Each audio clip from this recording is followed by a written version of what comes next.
Hey y'all.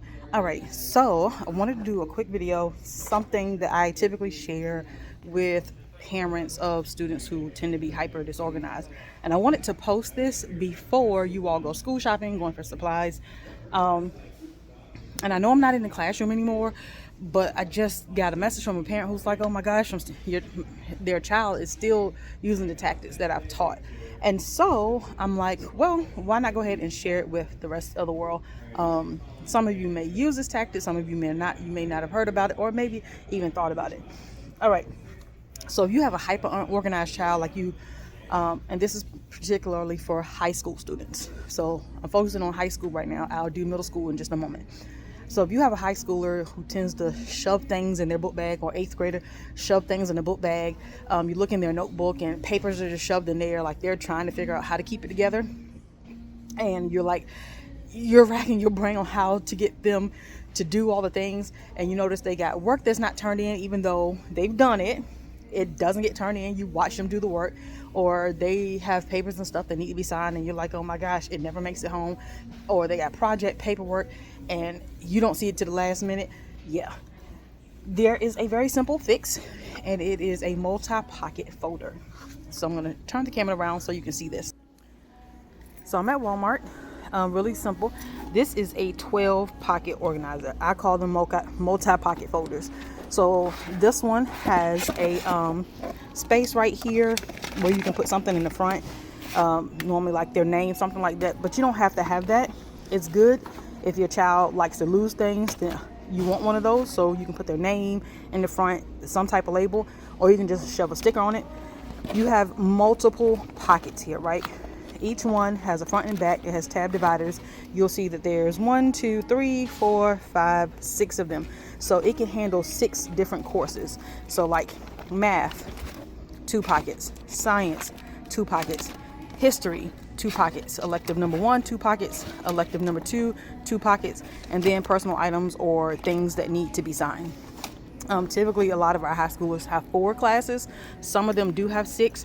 So if they have 6, you still have plenty of pockets to get that done.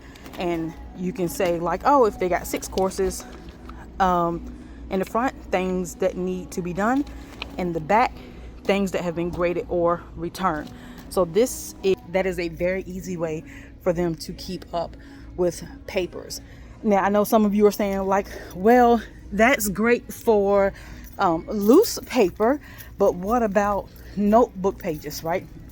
What about the things that they're required to keep? So we're going to get to that as well. Now, high schoolers, sometimes when you're ADD and things start to pile up on you and you're like, okay, I just don't want to try to keep up with all the things. Another thing you can add to their repertoire are sticky notes. So sticky notes come in all shapes and sizes and so forth and so on, but we want to keep this super simple for them. So we're going to get a decent size sticky note for them to use. Let's go ahead. Let's look at this size right here, basically the size of an index card, right? And so what they'll do is they will write their homework for the day on the sticky note, put it on the inside cover of that day, and that is their homework for the day. When the homework is done, they tear the sticky note off of the folder and throw it in the trash. Just keep this in their bag.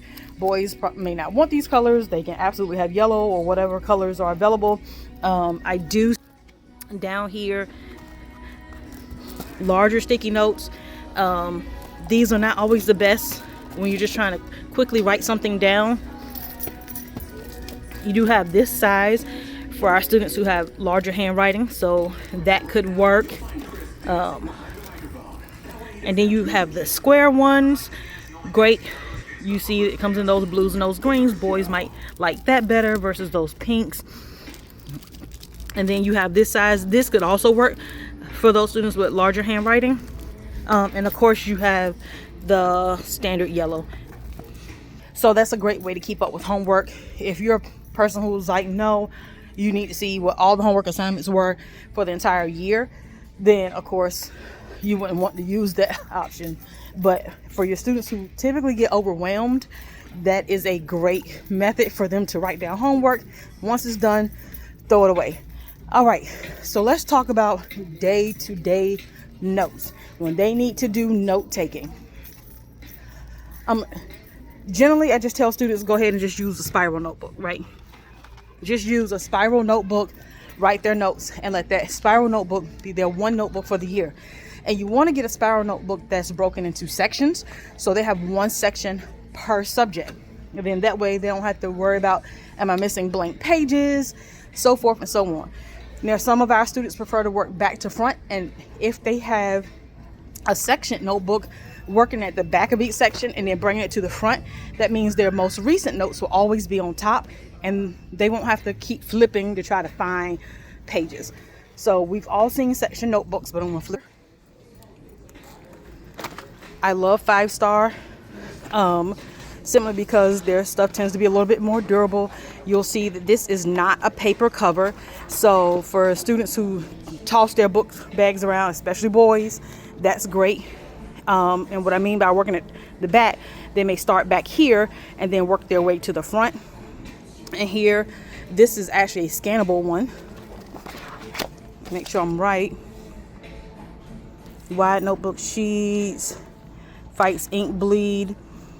And here you got flag, scan and study your notes in the 5-star study app.